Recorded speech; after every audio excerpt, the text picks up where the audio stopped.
भले ही आप अंतरिक्ष के बारे में ज्यादा कुछ नहीं जानते हो, लेकिन हमारे चंदा मामा को हर कोई जानता है। पुराने समय के आदिमानव को ये सब आकाशीय पिंड सिर्फ कुछ तस्वीरें लगती थी। उन्हें उसके आकार और अस्तित्व का कोई अंदाजा नहीं था। मगर आज हम जिस युग में जी रहे हैं वहाँ हमें अंतरिक्ष के बारे में ढेरों जानकारियाँ पता है, लेकिन पूरे ब्रह्मांड के रहस्यों के सामने हमारी जानकारी आज भी महज एक धूल का कण है। मगर मनुष्य की जिज्ञासा की फितरत आज भी उसे सोने नहीं देती और हम लोग आए दिन नई टेक्नोलॉजी का निर्माण कर इस विशाल अंतरिक्ष में छलांग लगाने की कोशिश करते हैं। मगर अंतरिक्ष को खंगालना इतना भी आसान नहीं होता। इसके लिए आप चंद्रयान 2 के कुछ आखिरी पलों को याद कर सकते हैं, जब सालों की मेहनत महज कुछ ही मिनटों में पूरी तरह से कचरा बन जाती है। मगर प्रकृति ने हमें गिरना और गिर के उठना ही तो सिखाया है। इसलिए आज हम आपको चंद्रयान 2 के फेलियर की कहानी सुनाकर इमोशनल नहीं करेंगे, बल्कि इंडिया एक बार फिर से तैयार है चंदा मामा से मिलने के लिए अपने बेहतरीन और एडवांस टेक्नोलॉजी युक्त चंद्रयान 3 से। दोस्तों, आज के इस वीडियो में हम आपको चंद्रयान 3 के बारे में पूरी जानकारी देंगे। अगर आपको ये वीडियो अच्छा लगता है तो कमेंट सेक्शन में इसरो की मेहनत के लिए जय हिंद जरूर लिखना। तो दोस्तों, इसरो के चीफ एस सोमनाथ ने हाल ही में बताया है कि इसरो अपना चंद्रयान 3 मिशन 13 जुलाई 2023 को दोपहर 2:30 पर लॉन्च करेगा और ये भारतीय लोगों के लिए बड़े ही गर्व का पल होने वाला है, क्योंकि इसरो इस मिशन को महज 615 करोड़ रुपए में चांद की सतह तक पहुंचाने वाला है। अब आप लोग यहाँ पर सोच रहे होंगे कि मैं 615 करोड़ रुपए को सिर्फ महज क्यों बता रहा हूँ, तो शायद आपको पता ना हो, लेकिन हाल ही में रिलीज हुई फिल्म आदि पुरुष का बजट तकरीबन 700 करोड़ रुपए है। तो इस बात से आप अंदाजा लगा सकते हैं कि हमारा चंद्रयान 3 कितना सस्ता मिशन है। अब इस मिशन को सस्ता बनाने की कई वजह है, जिनमें सबसे बड़ी वजह है बजट। भारत जैसे अत्यधिक जनसंख्या वाले देश में अंतरिक्ष प्रोग्राम के लिए बजट ढूंढना एक बड़ी समस्या है। हालांकि पैसे की कमी नहीं है, लेकिन पैसे को सही जगह पर लगाना इन भारत के भ्रष्ट नेताओं को हजम नहीं होता।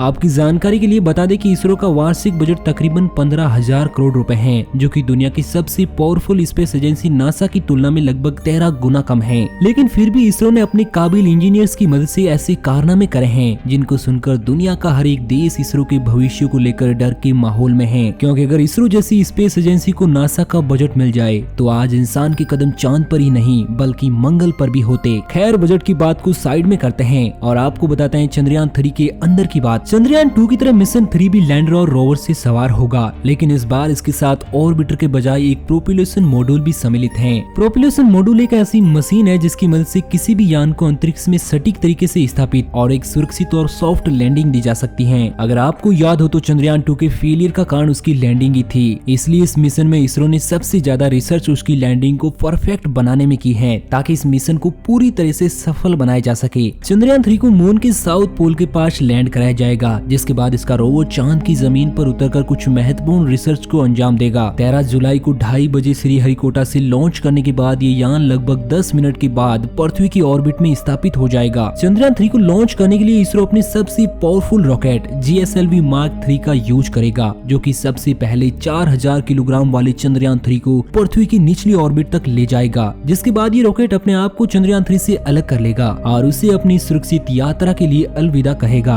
अब चंद्रयान 3 अपने ऊपर लगे थ्रस्टर की मदद से धीरे धीरे अपनी स्पीड को बढ़ाएगा और पृथ्वी के कई चक्कर लगाने के बाद वो अपनी स्पीड को इतना बढ़ा लेगा कि आसानी से चंद्रमा की ओर प्लाइन कर सके। अब इसके बाद ही शुरू होता है चंद्रयान 3 का असली सफर। यहाँ तक की प्रोसेस तो बस इसका नॉर्मल हिस्सा थी। अब 3 दिनों के लंबे सफर के बाद हमारा यान चंद्रमा के बहुत नजदीक पहुँच जाएगा और पृथ्वी की तरह ही अब ये चंद्रमा के चक्कर लगाएगा। जिसके बाद इसका मॉड्यूल खुद को यान से अलग करके चांद की सतह पर जाने के लिए निकल पड़ेगा और कुछ देर के बाद अगर हमारी टेक्नोलॉजी सही से काम कर गई तो हमारा चंद्रयान 3 चांद की जमीन पर होगा। और यह पल सिर्फ भारतीय वैज्ञानिकों के लिए ही नहीं बल्कि भारत के हर एक नागरिक के लिए एक अनोखा पल होगा, क्योंकि इसे हम सब ने मिलकर बनाया है। मून की सतह पर लैंड करने के बाद लैंडर से इसका रोवर बाहर निकलेगा और ये वो काम करेगा जो आज से 4 साल पहले हमारा चंद्रयान 2 नहीं कर पाया था। इस मिशन की अवधि तकरीबन 14 दिनों की है, जिसके बाद हमारा ये मिशन पूरी तरह से सफल हो जाएगा। तो दोस्तों, आपको क्या लगता है कि क्या हमारा चंद्रयान 3 एक सफल मिशन बन पाएगा? कमेंट में अपनी राय जरूर बताना। बाकी इसी तरह की अंतरिक्ष से संबंधित वीडियो के लिए आप हमारे चैनल को सब्सक्राइब कर सकते हैं।